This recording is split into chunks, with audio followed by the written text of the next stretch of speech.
Hi there. Today we're going to talk a little bit about oboe embouchure. This is all assuming that you already know how to assemble your instrument and how to hold it properly. And I'm actually going to take my assembled oboe and I'm just going to set it down on the table next to me right now, just as I teach you a little bit about the embouchure. But before we start actually talking too much about it, I want you to get step one done, which is to take your reed and to put it in a small glass of water. And what I have done right now is I've taken my oboe reed and I have a small cup of water, and I'm just going to put the cane portion, we talked about this in our other video, the cane portion basically strings to the tip of the reed, and I'm going to place that into the water. You probably want something that's a little bit narrower than this cup, but this is what I have available right now, and really you just want to get that reed moistened. If the reed is not wet, it will not play probably at all, and if it does, it's not going to respond the way you want it to. So make sure that you soak your reed in water, never saliva, always water, okay? So I'm just going to set this on the table next to me while it soaks a little bit, and I can talk to you about what the embouchure is actually supposed to look like. And by the time we're done, it'll probably be about time to get started. So with the oboe embouchure, you're going to use your lips over top of your teeth, bring your corners forward, and then gently place the reed into your mouth. Double reeds are a little bit trickier than single reeds because you don't put your teeth onto anything. So I want you to say the syllable no, oboe. You see what happens when I say no? You bring those corners forward. Oboe. No, oboe. You bring the corners forward.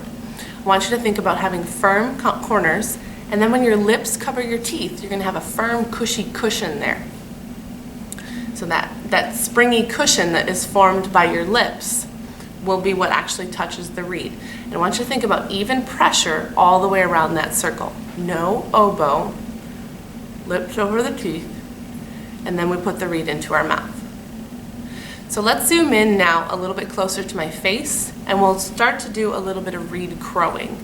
You may need to let your reed soak a little bit longer for you to be able to produce a quality sound, and that's fine. If you find that it's very difficult right now, then you probably need to let it soak a little bit longer. One more thing about reeds before I get started here is that you need to make sure you have quality reeds, and we've talked about this in our reed selection video. But we recommend medium hard for your strength because they can be manipulated if it's too hard. Once your reed is too soft, if you go softer than that, there's not a whole lot you can do about it. So a reed that's too hard can be adjusted. A reed that's too soft is usually pretty much finished. Okay, so now we moved in a little bit closer so you can get a closer vision of my face and what's happening with the reed. I'll zoom out again when we actually add the instrument back. But first we need to talk a little bit about reed crowing. Now that my reed has been soaking a little bit, and hopefully you've had yours in water, if not, you may want to start that. You need to make sure that it's moistened before you get started. I'm going to take my cup of water and take the reed out, and I want you to just kind of get those couple drops of water out. Did you notice that the stuff came out of there? And I'm actually going to breathe in through the reed to get any other moisture that's inside of it already out of the reed. If you have moisture inside of it, it's not going to play very well, and you'll have a bunch of weird stuff, weird sounds, and then the water's going to come out the end of it too. So you want that water to be out of there. Okay? So that's the easiest way to do that. I'm going to demonstrate a couple of different things here. And what I'll do is I will demonstrate and then I will give you some comments and some thoughts about what you heard. So I say no, oboe, to demonstrate what I'm supposed to be doing with my corners. No, oboe. And then my bottom lip goes over the bottom teeth and my top lip goes over my top teeth. No, oboe. Firm corners, put the reed in the mouth.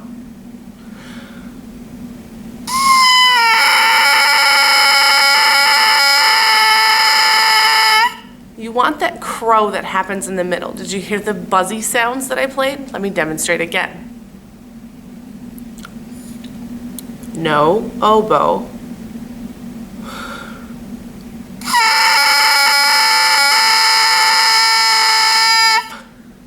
Did you hear multiple sounds in the middle? That's exactly what we're looking for. Again. No, oboe. Lips over the teeth, firm corners, and lots of air. No, oboe.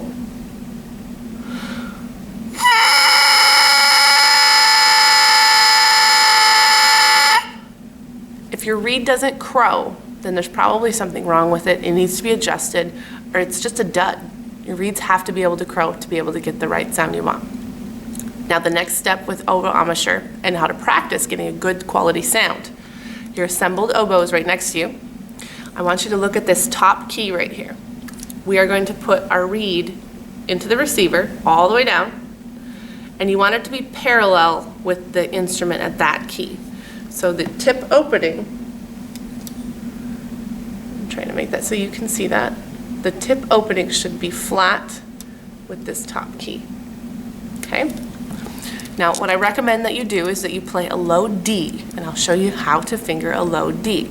My thumbs aren't going to be pushing anything on the back of the instrument, but I'm just going to run the oboe up through the screen so you can see this.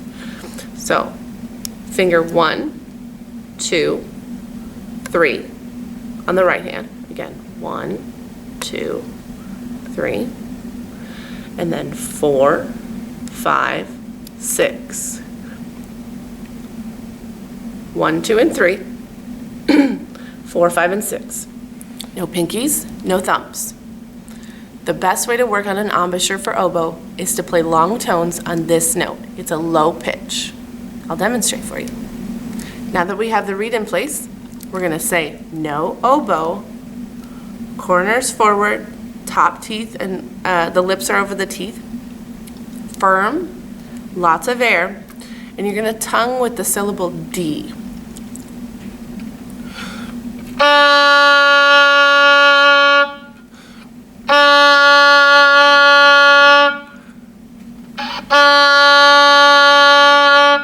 You can play low Ds for an extended period of time. That's the fastest way to improve your embouchure and your tone quality on the oboe.